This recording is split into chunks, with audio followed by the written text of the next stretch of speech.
ਜੀ ਸੱਜਣੋ, ਤੁਸੀਂ ਵੇਖਿਆ ਅੱਜ ਪਾਕਿਸਤਾਨ ਦਾ ਨਿਊਜ਼ੀਲੈਂਡ ਨਾਲ ਕ੍ਰਿਕਟ ਮੈਚ ਹੈ। ਮੈਚ ਤਾਂ ਅੱਗੇ ਵੀ ਹੁੰਦੇ ਰਹਿੰਦੇ, ਲੇਕਿਨ ਇਸ ਮੈਚ ਦੀ ਇੱਕ ਖਾਸ ਗੱਲ ਆਈ। ਇਸ ਮੈਚ ਦੇ ਵਿੱਚ ਇੱਕ ਪਾਕਿਸਤਾਨੀ ਨਜ਼ਾਦ ਮੁਹੰਮਦ ਅब्बास, ਉਹਨਾਂ ਨੇ ਬੜੀ ਖੂਬਸੂਰਤ ਬੈਟਿੰਗ ਵੀ ਕੀਤੀ, ਬੋਲਿੰਗ ਵੀ ਬੜੀ ਖੂਬਸੂਰਤ ਕੀਤੀ। 26 ਗੇਂਦਾਂ ਉਹਨੇ ਖੇਡੀਆਂ, 52 ਰਨਸ ਬਣਾਏ ਔਰ 7 ਓਵਰ ਦੇ ਵਿੱਚ 43 ਰਨਸ ਦੇ ਕੇ ਮੁਹੰਮਦ ਰਿਜ਼ਵਾਨ ਦੀ ਬੜੀ ਕੀਮਤੀ ਵਿਕਟ ਹਾਸਲ ਕੀਤੀ।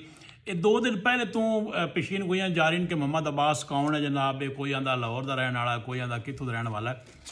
ਮੈਂ ਥੋੜ੍ਹਾ ਜਿਹਾ ਮੁਹੰਮਦ अब्बास ਦੇ ਬੈਕਗਰਾਊਂਡ ਬਾਰੇ ਤੁਹਾਨੂੰ ਦੱਸ ਦਿੰਦਾ। ਮੁਹੰਮਦ अब्बास ਦੇ ਪਿਓ ਦਾ ਨਾਂ ਹੈ ਜੀ ਅਜ਼ਹਰ अब्बास। ਇਹ ਜ਼ਾਤ ਦਾ ਹੀਰਾਜ ਹੈ ਔਰ ਖਾਨੇਵਾਲ ਦਾ ਰਹਿਣ ਆਇਆ। ਖਾਨੇਵਾਲ ਦੇ ਵਿੱਚ 1975 ਨੂੰ ਅਜ਼ਹਰ अब्बास ਪੈਦਾ ਹੋਇਆ। ਇਬਤਦਾਈ ਤਾਲੀਮ ਸਾਰੀ ਉੱਥੋਂ ਹੀ ਹਾਸਲ ਕੀਤੀ। 1995-96 ਦੇ ਵਿੱਚ ਇਸ ਨੇ ਫਸਟ ਕਲਾਸ ਕ੍ਰਿਕਟ ਦਾ ਆਗਾਜ਼ ਕੀਤਾ ਪਾਕਿਸਤਾਨ ਦੇ ਵਿੱਚੋਂ ਔਰ ਖੇਡਦਾ ਫਿਰ ਉੱਥੇ ਲਾਹੌਰ ਵੀ ਕੁਛ ਦਿਨ ਰਿਹਾਇਸ਼ ਉਹਨਾਂ ਨੇ ਰੱਖ ਲਈ, ਜਿਸ ਵਜ੍ਹਾ ਤੋਂ ਆਖਿਆ ਜਾਂਦਾ ਹੈ ਕਿ ਲਾਹੌਰ ਦਾ ਰਿਹਾਇਸ਼ੀ ਹੈ ਜੀ। ਤੁਸੀਂ ਥੱਲੇ ਤਸਵੀਰ ਵੇਖ ਰਹੇ ਹੋ। ਫਿਰ 2006-07 ਦੇ ਵਿੱਚ ਇਹਨਾਂ ਨੂੰ ਵੀਜ਼ਾ ਮਿਲ ਗਿਆ ਨਿਊਜ਼ੀਲੈਂਡ ਦਾ। ਇਹ ਨਿਊਜ਼ੀਲੈਂਡ ਚਲੇ ਗਏ, ਫਿਰ ਪੂਰੀ ਫੈਮਿਲੀ ਉੱਥੇ ਸ਼ਿਫਟ ਹੋ ਗਈ। ਨਿਊਜ਼ੀਲੈਂਡ ਦੇ ਵਿੱਚ 2009 ਦੇ ਵਿੱਚ ਫਸਟ ਕਲਾਸ ਕ੍ਰਿਕਟ ਦਾ ਆਗਾਜ਼ ਕੀਤਾ ਹੈ ਅਜ਼ਹਰ अब्बास ਨੇ। ਅਜ਼ਹਰ अब्बास ਉਹ ਕ੍ਰਿਕਟਰ ਹੈ ਜਿਸ ਨੇ ਪਾਕਿਸਤਾਨ ਦੇ ਵਿੱਚ ਵੀ ਫਸਟ ਕਲਾਸ ਕ੍ਰਿਕਟ ਖੇਡੀ ਔਰ ਨਿਊਜ਼ੀਲੈਂਡ ਵਿੱਚ ਵੀ ਫਸਟ ਕਲਾਸ ਕ੍ਰਿਕਟ ਖੇਡੀ। ਇੱਥੇ ਏ ਗ੍ਰੇਡ ਕ੍ਰਿਕਟ ਵੀ ਉਸ ਖੇਡੀ ਹੈ। ਫਸਟ ਕਲਾਸ ਦੇ ਵਿੱਚ 154 ਵਿਕਟਾਂ ਨੇ ਅਜ਼ਹਰ अब्बास ਦੀਆਂ। Azhar Abbas right handed bowler ਹੈ, ਮੀਡੀਅਮ ਫਾਸਟ, ਜਦੋਂ ਕਿ ਮੁਹੰਮਦ अब्बास ਉਸ ਦਾ ਬੇਟਾ ਇੰਤਹਾਈ ਖੂਬਸੂਰਤ ਆਲ ਰਾਊਂਡਰ ਹੈ ਜਨਾਬ, ਜਿਸ ਨੇ ਨਿਊਜ਼ੀਲੈਂਡ ਦੇ 21 ਸਾਲਾਂ ਦਾ ਨੌਜਵਾਨ ਹੈ ਜੀ। ਆਕਲੈਂਡ ਵਿੱਚ ਅੱਜ ਕੱਲ੍ਹ ਰਹਿੰਦੇ ਨੇ।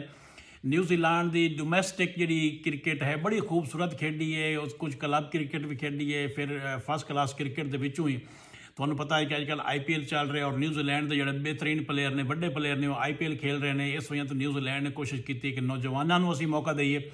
ਉਹਨਾਂ ਨੌਜਵਾਨਾਂ ਦੇ ਵਿੱਚ ਵੀ ਮੁਹੰਮਦ अब्बास ਭਰਪੂਰ ਨੁਮਾਇੰਦਗੀ ਕੀਤੀ।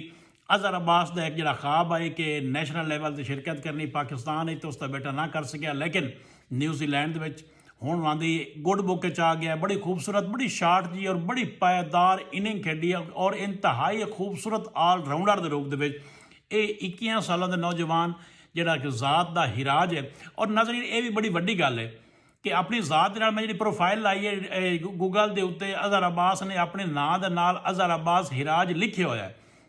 ਵਰਨਾ ਉਹ ਲੋਕ ਮੌਜੂਦ ਨੇ ਵਕਾਸ ਯੂਨਸ ਵਰਗੇ। ਵਕਾਸ ਯੂਨਸ ਜ਼ਾਤ ਦਾ ਮੇਤਲਾ ਹੈ ਤੇ ਬੂਰੇਵਾਲ ਦਾ ਰਹਿਣ ਵਾਲਾ ਹੈ। ਉਸਨੇ ਕਦੀ, ਮੈਂ ਤਾਂ ਨਹੀਂ ਸੁਣਿਆ ਕਿ ਸੋਸ਼ਲ ਮੀਡੀਆ 'ਤੇ ਕਲੇਮ ਕੀਤਾ ਹੋਇਆ ਕਿ ਮੈਂ ਜ਼ਾਤ ਦਾ ਮੇਤਲਾ। ਅਗਰ ਆਗ ਛੱਡੇ ਤਾਂ ਬੇਤਲਾ ਕੌਮ ਤਾਂ ਸਾਰਾ ਯਕੀਨਨ ਫਖਰ ਨਾਲ ਬੁਲੰਦ ਹੋ ਜਾਸੀ। ਅਜ਼ਹਰ अब्बास ਨੇ ਆਪਣੇ ਵਜੂਦ ਨਹੀਂ ਛੱਡਿਆ, ਆਪਣੀ ਹੋਂਦ ਨਹੀਂ ਛੱਡੀ, ਆਪਣੀ ਜ਼ਾਤ ਨਹੀਂ ਛੱਡਿਆ। ਇਹਦਾ ਮਤਲਬ ਹੈ ਕਿ ਨਿਊਜ਼ੀਲੈਂਡ ਜਾ ਕੇ ਵੀ ਉਹ ਆਪਣੀ ਵਜੂਦ ਨਾਲ ਪਿਆਰ ਕਰਦਾ, ਆਪਣੇ ਖਿੱਤੇ ਨਾਲ ਪਿਆਰ ਕਰਦਾ, ਆਪਣੀ ਜ਼ਾਤ ਨਾਲ ਪਿਆਰ ਕਰਦਾ ਔਰ ਇਹੀ ਕਿਸੇ ਵੱਡੇ ਇਨਸਾਨ ਦੀ ਪਛਾਣ ਹੁੰਦੀ ਹੈ। ਅੱਲਾਹ ਤਾਲਾ ਹੋਰ ਵੀ ਇਹਨਾਂ ਨੂੰ, ਇਸ ਖਾਨਦਾਨ ਨੂੰ ਕਾਮਯਾਬੀਆਂ ਦੇਵੇ। ਮੁਹੰਮਦ अब्बास ਦਾ ਮੁਸਤਕਬਲ ਜਿਹੜਾ ਹੈ ਉਹ ਬਹੁਤ ਰੋਸ਼ਨ ਹੈ।